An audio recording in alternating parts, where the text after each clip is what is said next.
نه برای آن که با من بمانی. برگرد تا من شده. برگرد عزیزم. می توانستم تمام عمر در نبودنش اشک بریزم با یاد او. مهرافروز شوهر 20 ساله کرده است. این اوضاع اساس دارد؟ با ناامیدهای زیاد در زندگی جنگیدم، سختی و پستی های زیاد دیدم، ولی به خاطر فرزندانم مبارزه بردم. تلفن دستیم رو فروخته و یا در لمبرد مونده پول می گرفتم. نیاز ندارم به شوهر کسی. اینجا گپ درباره شوهرم. چرا مهرافروز و زنها چشم دیدن ندارند؟ دوستان عزیز، اگر اهمیت داده باشد، مدتی 2 سال راه نمی شود که ما شرکت بخا را به شما توصیه می‌کنیم. شرکت بخا 13 سالی کاری دارد و در طول فعالیت خود بسیار مهاجران عزیز را برده از سرحد گذرانده، دکومنت‌هایشان را به قول تخت کرده آورده است. با ماشین‌های کامفورت نیست و اینچنین سکیتکاهای با نفوذ همه وقت مهاجران با او جلب می‌شوند. دوستان عزیز، اگر خواهید که بملال شما را برده از سرحد گذرانند و حجت‌هایتان را سریع وقت تیار کرده بیارند، پس به مشکلی شما میتوانید به بخا مراجعت نمایید. سلام تماشابین عزیز. اینک برنامه نو به نوچهره هنر با شما هستم. در برنامه من رستم عظیمی. برنامه ما مهمان دارد یک مهمانی بسیار هم صاحب استعداد، همدان، ژورنالیستی همکاره. فکر میکنم که از دیدن سیمایش علاقه پای میبرید که او کیست و از صحبت‌های شیرین او هیچ وقت شما سری ندارید و با درخواست زیادی شما مخلصان عزیز ما این نوبت خواستیم مهرافروز نیمانزاده رو مهمانی برنامه نو به نوچهره هنر گردانیم. خوش آمدن مهمانی عزیز. پیش از همه رمضان مبارک باشد. سپاس با شما و بیننده عزیز شما مبارک باشد. ماه شریف رمضان آمدی بهار و نوروز و زیباترین فصل سال بهار که البته با آمدنش به قلب‌های ما و شما شادی زیبایی می‌آورد. باوری دارم که برنامه ما با رستم جان عظیمی پسند خاطر شما خواهد گشت، چون صحبت‌های ما برنامه‌های خصوصاً رستم جالب دقت هر یک ما و شما گشته بودند و خواهند گشت. بیهوده نمیگویند که و طرفه شاگردی که در حیرت کنند استاد را، در واقع من شاگرد مهرافروز نیمانزاده هستم. در پیروهای انمی جدید ژورنالیستیکا دستی مرا راست نمودند و من امروز قائل میشوم که او سهم داشت. او توانست که مرا به همین سمت کشانده بیارد و من از این منبر به شما اظهار مینه‌داری بیان میکنم. و من شاد هستم که نفرانی که امروز موفقن مثل رستم، مثل چندین نفرهای دیگر که در ساحه مطبوعات، روزنامه‌نگاری، رادیو، تلویزیون فعالانه برآمد دارند. کمی هم باشد یک سهم گذاشتم در فعالیت ایجادیشان در دوره‌هایی که در روزنامه زن و مرد راهبر بودم و شما همچون تجربه آموز اونجا می آمدید. از این البته که شدم و اگر شما از این منبرها بگویید که زمان یا سال لحظه یک حرف از او آموختیم، البته که سرم به آسمان میرسد. چرا نه؟ تشکر مهرافروز عزیز. و من راستی گپ اگر که از دیگر استادان در هنگام صحبت کردن ترس و هراس داشته باشم، از شما نمیترسم.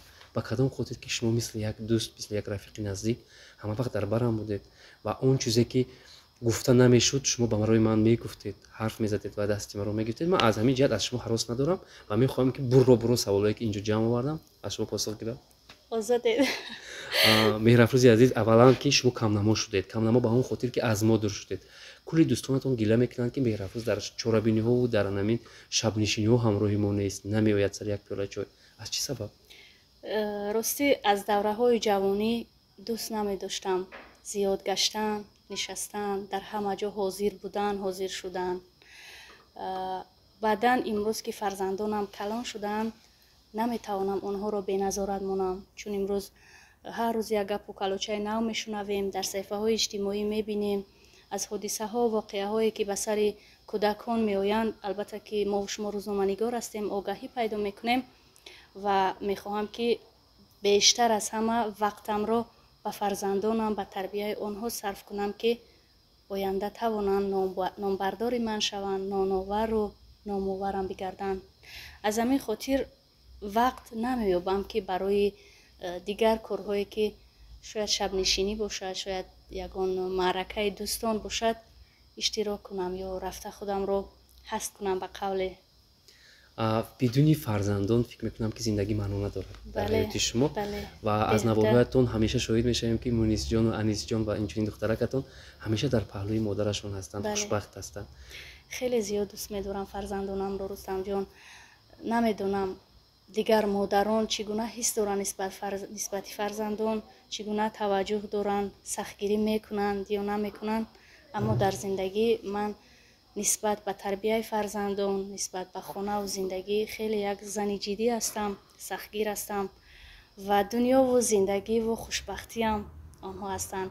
وقتی از در می درایم پسر خوردیم که خیلی شوخ است، آچه جان آمدید، من قربانی آن لب و دهان شما بیرم، میگوید دنیا برای من میدونید چقدر روشن و زیبا میگردد و به عدد شکر میگویم که پروردگار از بهترین نعمتهایش بی نصیبم نگردانید. تشکر میرفت. من فکر میکنم که در زندگی فرزندان شما از چیز کم نیستن. احساس میکنید که یک نگاه غمگینی در چهرهشون هست؟ نه، احساس نمیکنم، چون نیست همون نگاه. شاید بود در گذشته، با مرور وقت، با گذشت سالها اون نگاه، اون حس دور گشت. برای چی؟ برای که قرصک از دو طرف میگویند.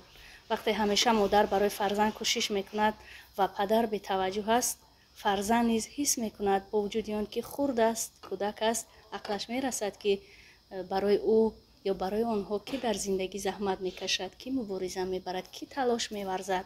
با ناامیدهای زیاد در زندگی جنگیدم، سختی و پستی های زیاد دیدم، ولی به خاطر فرزندانم مبارزه بردم، شکستم، ریختم، افتیدم، باز از جای برخیستم و مبارزه بردم به خاطر جگربندانم. و شاید باور نکنید بود حالتهایی که هنگام من از خانه بیرون می شدم، فرزندانم چیزی فرمایش می دادن، من اگر مبلغ نمی داشتم تلفن دستیم رو فروخته و یا در لمبرد مونده پول می گرفتم برای فرزندانم می بردم که آنها احساس تنقیصی یا ناداری نکنند. چون این حالت ها بود، من پنهان نمی کنم و از همین جهت فکر می کنم که امروز کلان با آن باورند و با آن باورند که من هستم کنارشون همیشه، هم پدرشون هم مادرشون. چرا در زندگی آدمیت فقط مردها رها کرده می روند اما زنها نمی توانند از بحر فرزند گذرند؟ زن که با مرگ دست به گریبان می شود، فرزند به دنیا می آورد و فرزند دنیایش را، زندگیش را، هستیش را دیگر می سازد. وقتی مادر نبودم درک نمی کردم حسی مادری و فرزندی را و امروز که مادر هستم میدونید فرزند چقدر عزیز است، چقدر دوست داشتنی است، یک حسی است که او را کسی نمیتواند از وجود تو دور بگرداند. و امروز چون به دیدار مادر می روم میپرسم که آچه جان شما نیز ما رو دوست می داشتید؟ چون امروز من اینقدر فرزندانم رو دوست می دارم، آماده ام همه سختی ها رو بکشم اما کنار فرزندانم باشم. میگوید که البته هر یک مادر فرزندش رو دوست می دارد. پدر که بیرون از در است، بیرون از خانه است، پای ریسک و روزی فرزندان است، فکر میکنم که محبتش نسبت فرزند از مادر فرق میکند. محبت مادر فکر میکنم که زیادتر است نسبت پدر به فرزند و بهوده نمیگویند که اگر پدر از دنیا رفت یا پدر و مادر جدا شدن، اگر فرزندان با مادر مانند آنها یتیم نیستند، آنها از محبت تنقیصی نمیکشند، چون مادر میتواند برای آنها همه مهر و محبت را هدیه بسازد. ولی اگر مادر از دنیا میگذرد یا مادر فرزندانش رو ترک میکند، فرزندان همیشه آواره میشوند، اذیت میبینند، در وجود آنها، در چشم آنها یک یأس، ناامیدی خوانده میشود، دیده میشود. بله، خداوند هیچ کس رو بی پدر و مادر نگرداند. اونهایی که پدر رو از دست دادن، مادر از دست، صبر جمیل میخواهیم و خدا نکند که هیچگاه این مصیبت به سر یگان بنده مسلمان آید. و مهرافوز عزیز، سوال های ما پچکا به قبل، اگر شما آماده باشید بیاید از اینجا شروع میکنیم. مهرافوز شوهر 20 ساله کرده است، این اوضاع اساس دارد؟ نه، اساس ندارد. من نیاز به مردی که او در سن و سال از من فرق میکند، در شرایط، در سواد، در فرهنگ، در مدنیت، در به قول ده خود از من فرق میکند، اون من ندارم نیاز.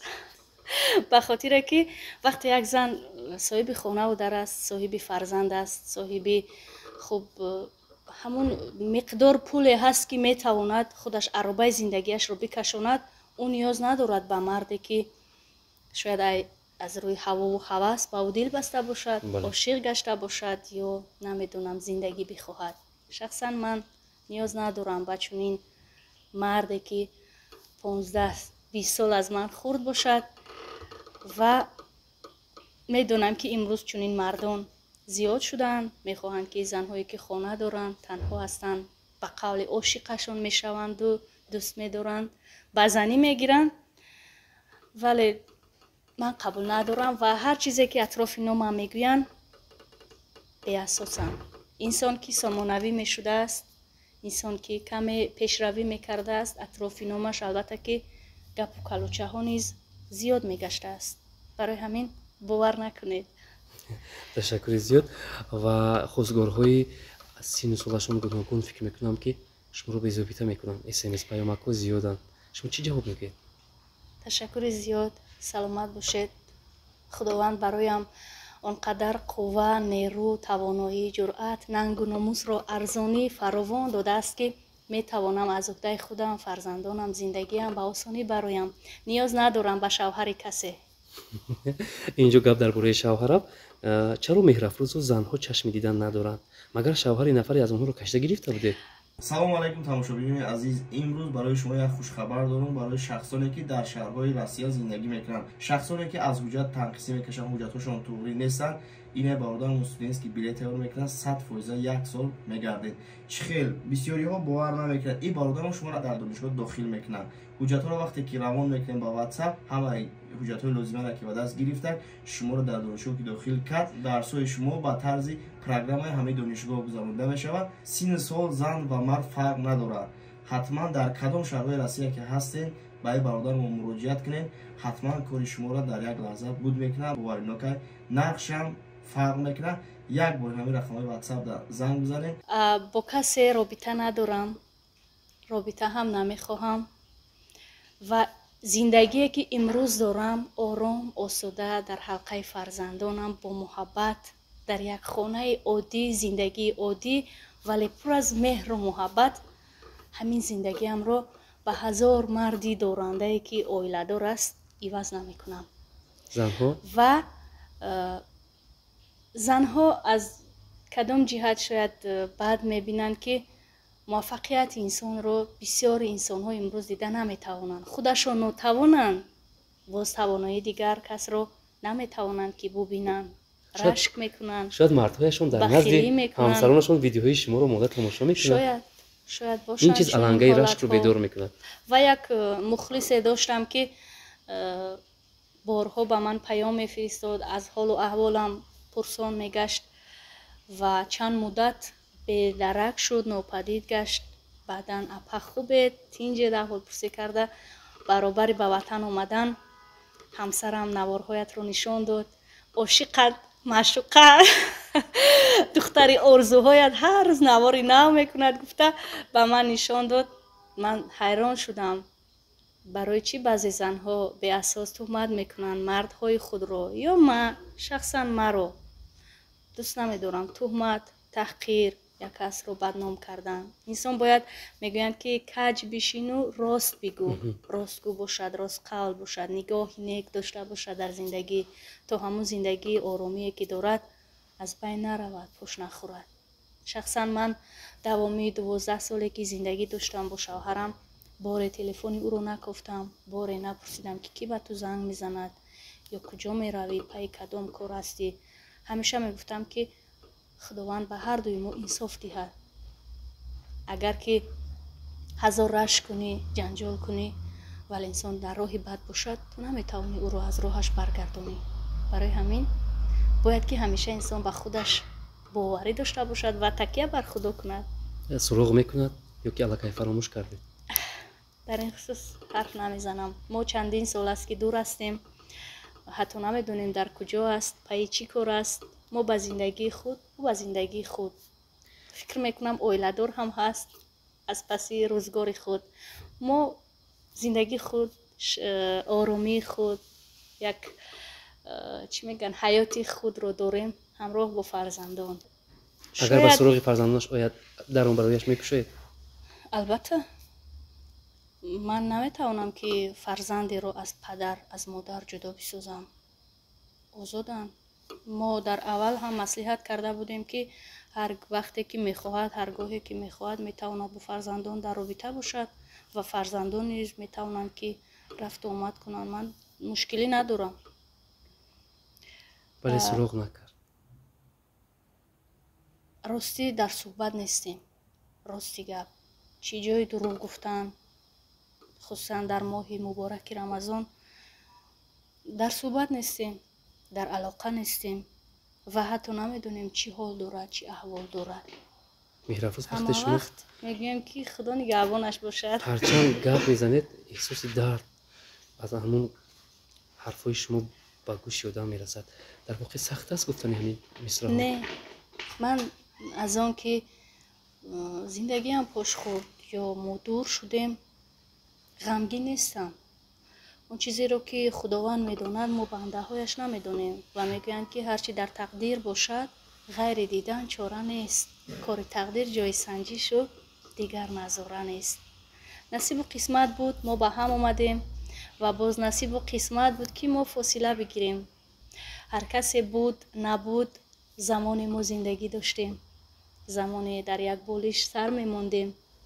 муҳаббат буд миёни мо, зиндагии хуб буд ва падари фарзандонам аст. наметавонам ӯро бад бигӯям. чун чаро занҳое ки мисли шумо аз ҳамсар ҷудо мешаванд таҳқиру тӯҳмату бори зиёдро бар сари шавҳар бор мекунанд, аммо шумо имрӯз аз не рафтори ман хуби гап мезанед? шавҳарамро гунаҳкор намекунам дар зиндагӣ, чун ҳардуи мо дар зиндагӣ айб доштем. айби мо, иллати мо, камбуди мо ҳамин буд ки солҳои ахир миёни мо муҳаббат набуд, ҳамдигарфаҳмӣ набуд, муросо набуд. дар асл ҳамин қадар солҳое ки мо зиндагӣ кардем ба сари ман даст набардошта буд.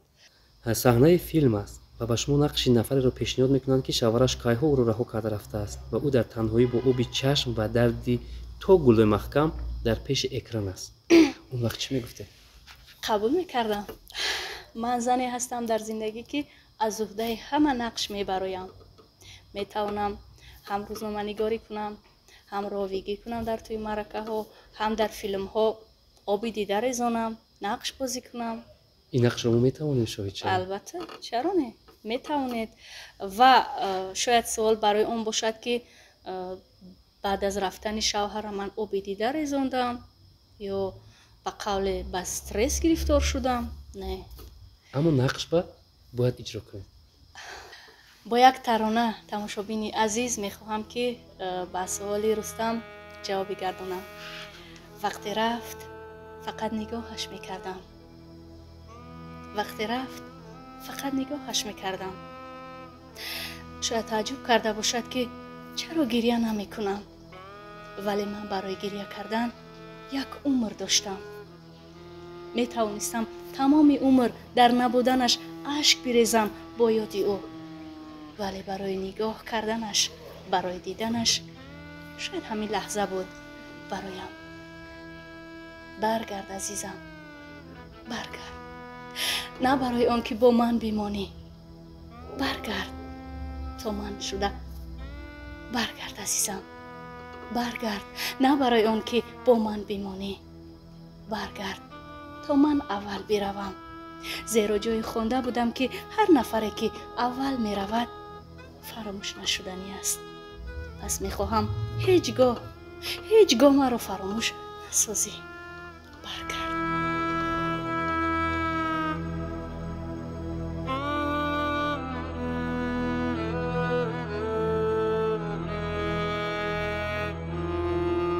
бисёр дардовар аст, бисёр дарди дили онҳое ки дар зиндагӣ ҳамин рӯзро чашидаанд ва фикр мекунам ки меҳрафрӯз дар ин нақше ки мо пешниҳод кардем аз удаш бо сари баланд баробар, гарчанд ӯ гирья аз чашмаш нарезонд ва дард дар гулӯяш буд ва оҳанге ки ӯ ҳарф зад пур аз дард буд, пур аз ашк буд. ташаккур мегӯям ба меҳрафрӯз. саволи дигар: чанд ошиқ ба ҳусни зебоятон то ба ҳол шайдо ҳастанд. чаро пешниҳоди хонадоршавиро зуд рад месозед? магар аз марди дунёӣ дилатон монд? ман боварӣ надорам ба муҳаббати мардони имрӯз. чаро? чун мегӯянд ки аз барои худо дӯстат медорам, аз барои худо ошиқат шудам, аз барои худо мехоҳам ки туро зан кунаму зиндагии шоҳонае бароят фароҳам биёрам ё бисозам. вале чаро аз барои худо як занеро ки дар кӯча мондааст бо фарзандонаш сарсону саргардон, хона надорад, маълумот надорад, ҷойи зист надорад, хӯрока надорад, пӯшока надорад, аз барои худо ошиқ намешаванд ва дасташро бигиранду хушбахташ бисозанд. барои ҳамин бовар намекунам. меҳрафрӯз мегӯянд ки зан сараш танҳо монд, ҳатман гапу калоча аз пасаш чун соя медавад. меҳрафрӯз зиндагии як зан бидуни пушту паноҳ ва дар ҳавои туҳмату буҳтон барояш чӣ гуна зиндагӣ аст? манзурам он ки туҳмат мебофанд, бадгӯӣ мекунанд ва ба гӯши худатон рӯзе мерасонад. он вақт ин калимаҳоро мешунавед. ҷомеаи мо, мардуми мо нигоҳи солим надорад нисбати зани коргар, зани маълумотдор, хусусан зани сомонавӣ. дар гузашта вақте ман донишҷӯ шудам, аз ҳамон хатмкунандагони соли 2005 ягона духтаре ки ба пойтахт омадам ва донишҷӯ шудам ман будам. ва дар деҳа он қадар ҳарфҳо паҳн шуд ки мақсад духтари деҳот ба шаҳр меравад, тағйир меёбад, дигар мешавад, ин наметавонад хушбахт бигардад. имрӯз нигоҳи мардум нисбати зани коргар, зани таҳсилкарда нисбат ба пештара хеле хуб шудааст. вале ҳанӯз ҳам ҳамун нигоҳи бад, фикри носолим, туҳмату таҳқирҳо дида мешаванд, мушоҳида мешаванд ва ростӣ одат карданд. бисёр инсонҳое ҳаст ки поёни наворҳоям, расмҳоям ҳар гуна ҳарфҳои ноҷо менависанд. навор карда мегӯям ки бетамизҳои мардум аз сухан пайдо шавад, пистаи бемағз агар лаб вокунад расво шавад. он нафаре ки савод дорад, фаҳмиш дорад, касбу кор дорад, ӯ намешинад зиндагии як касро мавриди баҳсу таваҷҷӯҳ қарор дода вақти қиматашро беҳуда гузаронад. ӯ медонад ки вақтро чӣ гуна гузаронад, чун вақт қимат аст, инсон ғанимат аст. тамошобини азиз, мо аз ташриф овардани меҳрафрӯз немонзода ба барномаамон ки нав ба нав бо череҳунар унвон дорад бисёр шод гаштем. ӯ тавонист дарди дилашро ба мо қисса намояд, ӯ тавонист ки аз анамун навгониҳои зиндагиаш баҳри мо бигӯяд ва мо хело ҳам аз шунидану аз гӯш кардани суханҳои ӯ шод гаштем ва ваъда медиҳем ки дар наздиктарин фурсат боз меҳмони хонадонаш мешавем, бо фарзандонаш, бо аҳли байташ аз наздик шинос мешавем. хонаву дарашро баҳри шумо ки бисёр мехоҳед ки бубинед нишон медиҳем. ҳатман як барномаи ҷолиб хоҳем кард. зинда бошед. ташаккури зиёд барои даъват ва бори дигар ба бинандаи азизи шумо хушиву хушбахтиву саодати зиндагӣ таманно дорам. боварӣ дорам ки барномаҳои канали Меҳробро ва Рустам Азимӣ писанди хотиратон хоҳанд гашт. тансият, хотирҷам ва ҳамеша муваффақ бошед тамошобини азиз.